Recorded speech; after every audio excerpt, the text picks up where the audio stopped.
Hello, I'm Scott. I'm the breathing guy. I'll train you to locate, generate, activate core key energy through your breath in physical activity. The activity is a continuation of the baseball swing mechanics and how to hit the ball. This is all basic. The goal is to hit the ball, and this video is the hand grip, the hands. There's three parts to review real quick. There's lower body action, that's the hips. Upper body, that's your spine, shoulders, head, the turning of the hips, and then the hands, the grip. How do you transfer all the momentum, all the force from the body? You're going into the hands, and then from the hands transfers it into the bat, right there. And this is the equipment. Now, quick review from the last one. Building from the ground up your baseball swing, you begin with your footwork. And you want an open stance. Well, an open stance is basically, see how the alignment between here and here is exactly the same? Open stance is the left foot goes out, goes backwards to some degrees. The right foot turns 10 degrees in.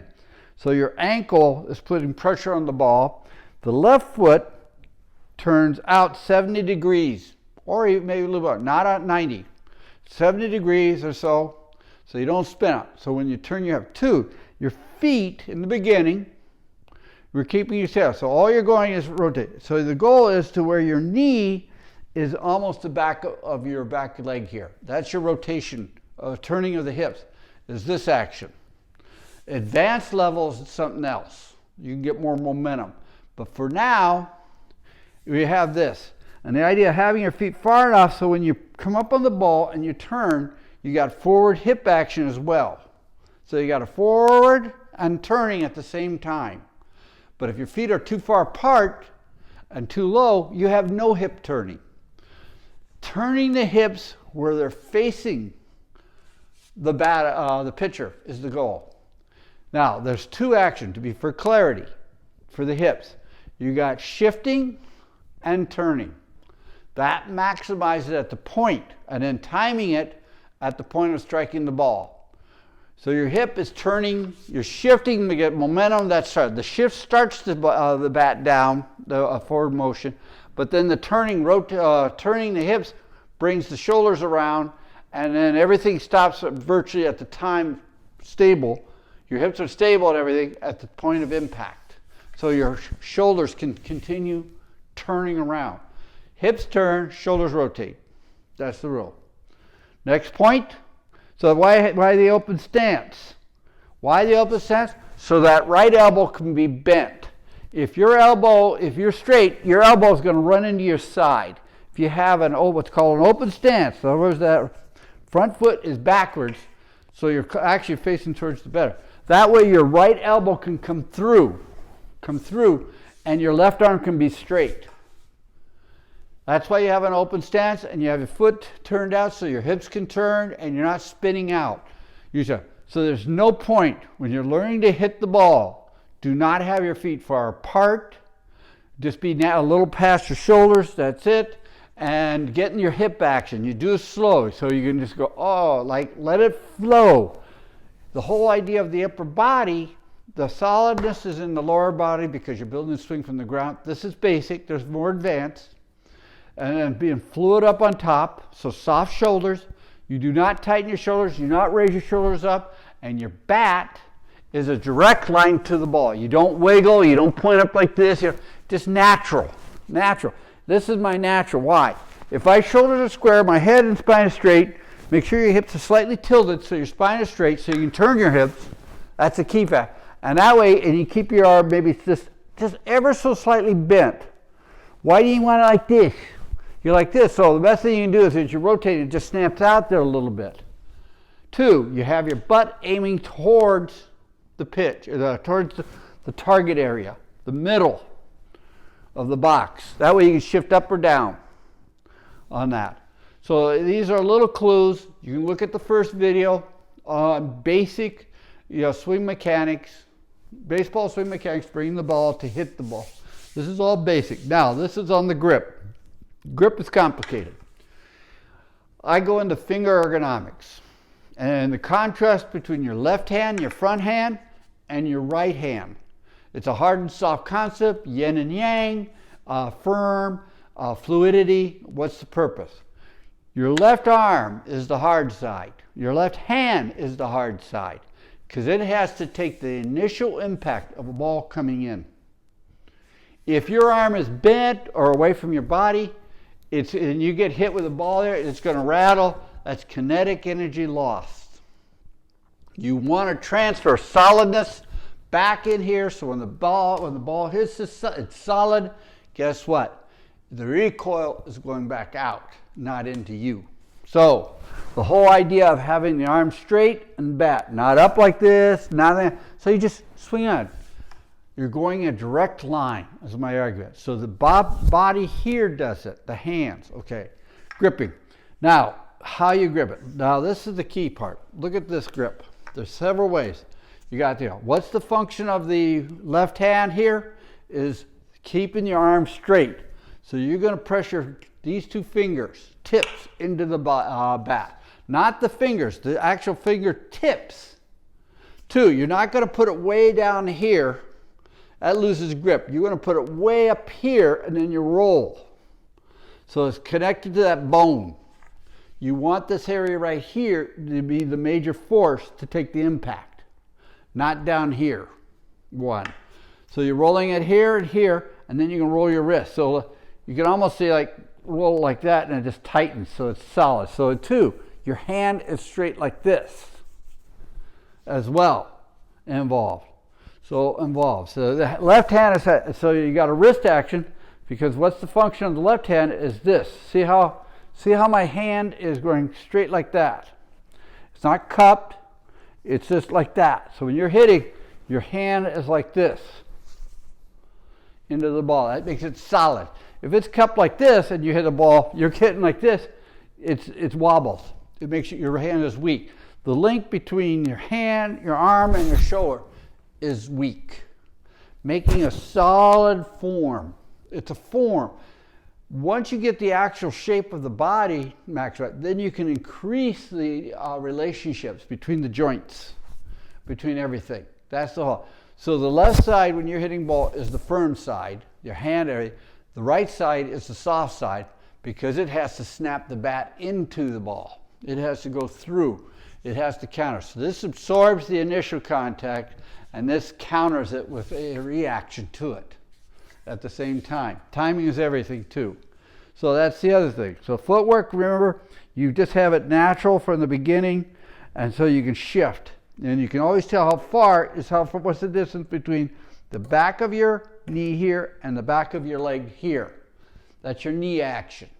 What do you want your knees to do? Because that turns the hips. How do you want your angles done? Your hips want to be slanted down slightly, so you come around like that. So your elbow is bent, or slightly out like that, so when you come through, and it's going. I work for an accelerating bat speed at the point of contact of the ball.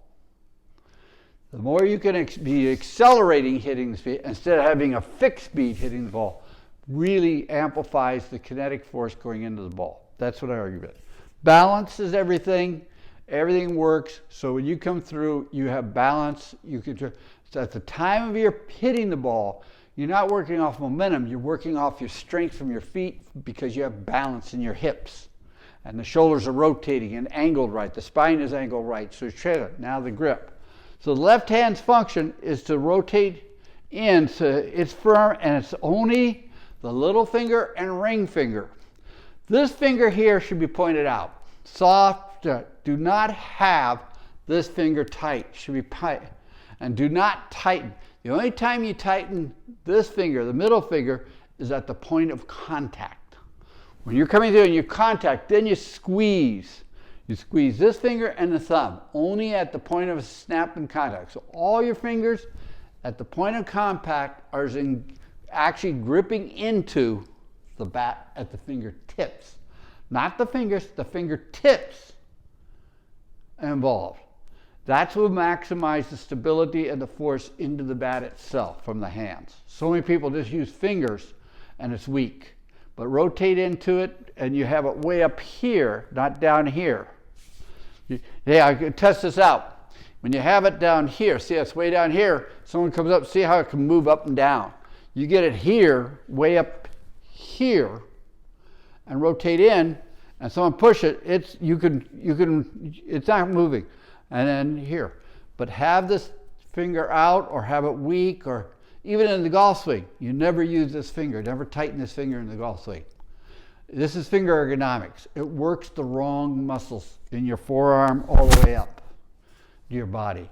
Do not tighten this finger when you're moving. If you don't want to move, you squeeze it. If you want to move the bat, you don't squeeze it. You have it pointed. This is a very good right here. In fact, the same way with this finger too, the right hand. If you really want to get technical, otherwise just have it weak like the golf swing. You never engage this finger if you want to move your arm. This actually stops your arm. You want to stop your hand. When you're coming around, you want to stop, you squeeze that middle finger. Squeeze this finger after, when you're right here. After you hit the ball, then squeeze it and pull your arm back. That saves, if you want to say, it changes the muscle tension so the kinetic energy doesn't go into your back.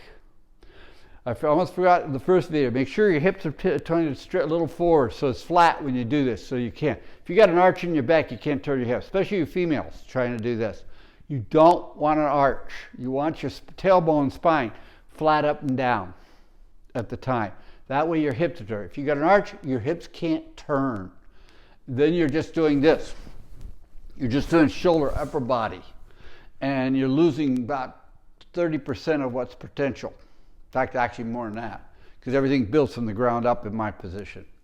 So that's one. So the left hand, the goal, you have it like this, you rotate it in, use your fingertips gripping here, and you only use from hitting the ball, the ring finger and the little finger. You don't have too much tension in the middle finger, and you have this pointed out, and the thumb. And after, when you hit the ball, then you squeeze the thumb, everything together into the bat, and you squeeze the middle finger. That's the only time so the timing of the hand grip, so when you're coming around, your only thing is really tight, coming the hand straight, keeping the hand straight in the ring, is the ring finger, and when you're hitting the ball, you squeeze the middle finger, thumb, and have this pointed. That is the technique to maximize the strength in your hands to transfer, if you want to say, make it hard, make the bat hard. Goal is to make the bat. That's with your left hand, because the left hand absorbs the impact first. Then the right hand. Next, right hand. What do you want to do this one? So that your elbow is bent. You want to hit it when it's bent, and you're just extending out. So you're going like this. When you bring your wrists together to do this, because if it's already bent, it's naturally going straight coming through. You want this bone. There's a bone right here. Right there, this area right here. You want that as the main contact up here. So you can almost point here and here, and see how I'm elongated? Like that. Again, and with this action here, because the arm is bent, you want to use your middle finger, and you want to use your thumb. Those are your two major points. Well, and then you point this. The other trick is, this is a little bit more advanced, a little harder, but you have to get the feeling of it. Instead of pointing like this, you rotate the finger, you're actually cutting the hand into. So getting strength into the bat, and there's a grip against that bone here, you're actually twisting the hand, you're actually pulling the little finger and stuff till it pushes against, you're curving your hand into it. It's a slight little snap. But you're squeezing with the middle finger and the thumb. I like this action myself or you can bring it down to this side. Press it against your thumb here is another way of doing it. But you want to wrap your hands. The idea of wrapping the right hand around, but with that bone. Everything's wrapped around that bone. So when you hit something, that bone is taking your hand. So the force, when you're hitting like this, is that bone ripping into it. You don't want a muscle. If you do this, here, see how I got it way in here? You hit something, there's a muscle there, it flexes. You do it here, it's solid as a rock. Your wrist, they have to move your wrist. If your wrist is solid, but if you do it here, you can have a solid wrist, but it has flex because it's on a muscle. You can put this thing on a bone or a muscle. If it's a bone, it's solid. A muscle, there's flex. Therefore, when you hit something, it has forgiveness. The energy absorbed of impact goes into you, or it gets dissipated because of the flex of the muscle, where if it goes at the bone, it's solid. There's a recoiling action, natural recoiling action. So really understanding the left hand, right hand. One's hard, one's soft. One uses the two little fingers as the main to keep your left arm straight. To keep the left arm straight, press the fingertips. That activates the tricep. Understanding these two fingers works the tricep. That's back here. That keeps your arm straight. These fingers here work the bicep. You're having a bent bicep here. And then you're going straight, then you squeeze the ring finger so everything snaps here too. So everything is a soft, hard process. Soft, hard, soft, like a bullwhip. When everyone thinks hard, you have to see hard all the time. No. You want the hard, like punch hard, but move. Movement requires softness, but firmness requires impact. That's it. You can have speed with no impact, and you can have impact with no speed. But putting the two together for purpose. We're dealing with a purpose. Understanding. So the understanding the grip begins with your wrists, position of your wrist of the left hand. How you wrap the bat around to make the, and then digging the fingertips, the little finger here, and pointing this finger out here so the thumb can come around here. So when you do hit, you squeeze all the fingers at the same time, really a little hard. In other words, at the point of impact, you're actually squeezing these two hands, but at the point of impact, you're actually squeezing the middle finger and the thumb, and you're pushing against each other. See it like this, but that's pointed. That'll give you maximum if you want speed and snap. Now, you can do it a hard soft. This is a little bit more advanced. I don't recommend it for beginning. So just keep it firm and feel it. But eventually, you actually snap it. So your hand's like, you have a rotation factor with the left hand. You snap it by having a soft way, and then you bring the finger, basically you just let it soft, and then you, snap it with the little finger and ring finger. And the more you can develop these two fingertips in exercise, in doing so, it works the tricep, the lats, your back muscles. Same for these, works the biceps and chest and pecs. This is figure ergonomics, what each finger does in relationship to movement involved. But that's my suggestion for grip. Learn where it feels, then time the tension of that. You don't have it tight all the time, that's the beginning. But the more eventually you have soft and hard and soft, you develop that whipping effect. That's what you're working for at. But right now, just keep it simple. Just keep it, but keep these two fingers placed in the right place, and just keep it reasonably firm, and practice on something light so you can feel it, so you can get the snap through, you can feel it. And then you can build up, get a heavier bat and hit it, so you build up your muscles and the feel of swinging a heavier bat, and you get a harder ball.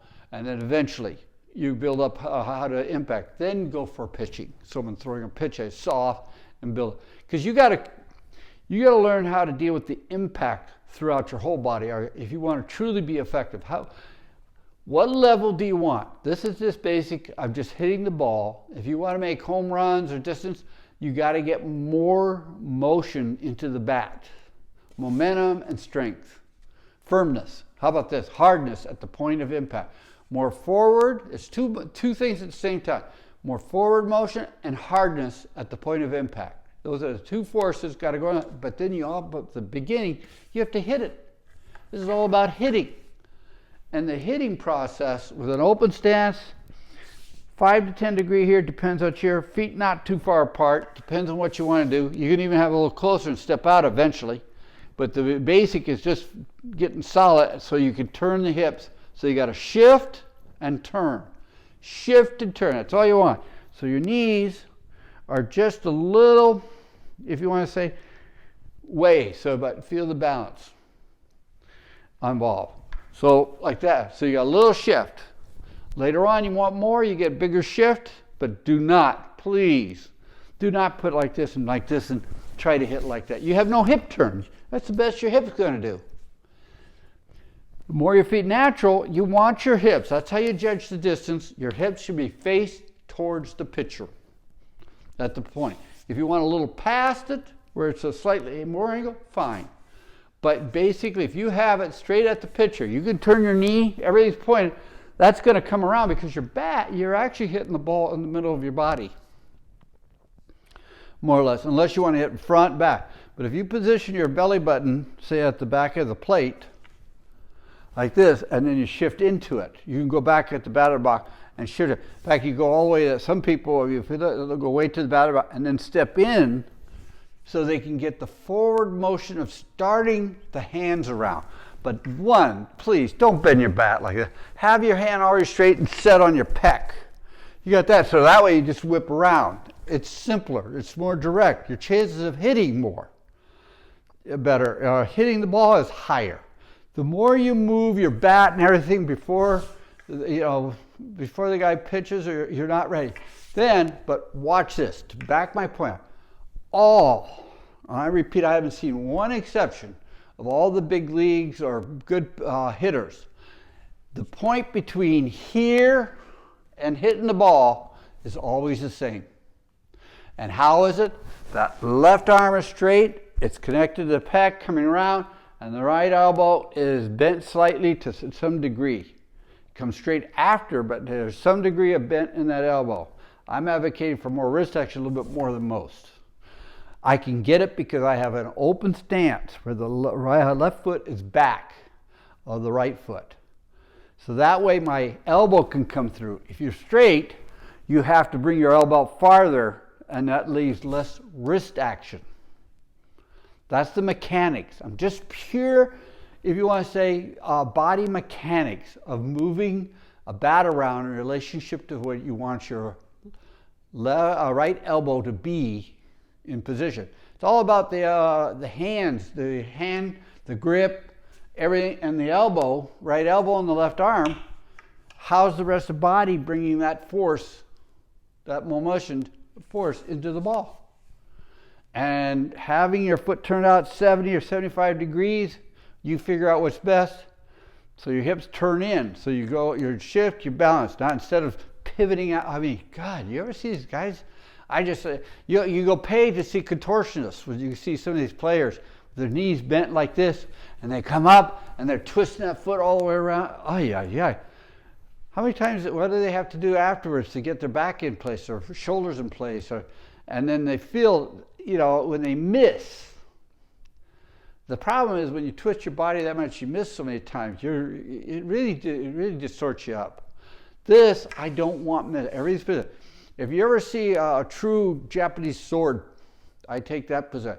Very direct, very powerful, and very, you don't waste motion. Don't waste motion. You build tension up to release it like a snap. And the more you move this here, the more you have to, then you stop before he's pitching, and then you go into it. Why not just feel your feet? The more you feel your back, feel your things. Here's the rule. The more you feel, the less you think. The more you think, the more less you. So if you think about this and that, you're not feeling what your bat's doing. You're not feeling your ball, the grip. You're not feeling your feet. You're not being grounded. The goal of this video series right now is to get you to hit the ball consistently. This takes a bit of training the body in different positions. So if the ball is here, I have an open stance, my foot here, where do I'm hitting like this, here. If the ball is inside here, I still hit here. If I see the ball coming really inside, all I have to do is step out just a hair more, and it's going to hit here. So I can control where I'm hitting on the bat by positioning of my left foot going out. As long as the right foot is in the same position, the bat is not going to be pulled. Look, here's straight. You can see, right? So if my foot goes out, my left foot goes out here, the bat hasn't moved really any closer away from the ball. I go here, I can go here. The only difference is hitting coming through. I got a sharper corner. Over here, it goes out farther. The angles around. That's it. But if the right foot is set up to where you want to hit the ball, and if you want to shift it on the bat, just move that left foot out just an inch or two more. It moves what point here. So if someone's throwing on the inside, you're set up like this, and you see right, let me set myself up a little, right there, and all of a sudden the pitcher goes on the inside, and I want to change. So look here, here's see the mark there? It's right over the ball, right? If I go turn my foot out, just go out, move this back foot, front foot out another inch, see how it moved, that mark there, right where this is. So I can move where I'm going to hit the ball, but it's on that left foot moving outwards.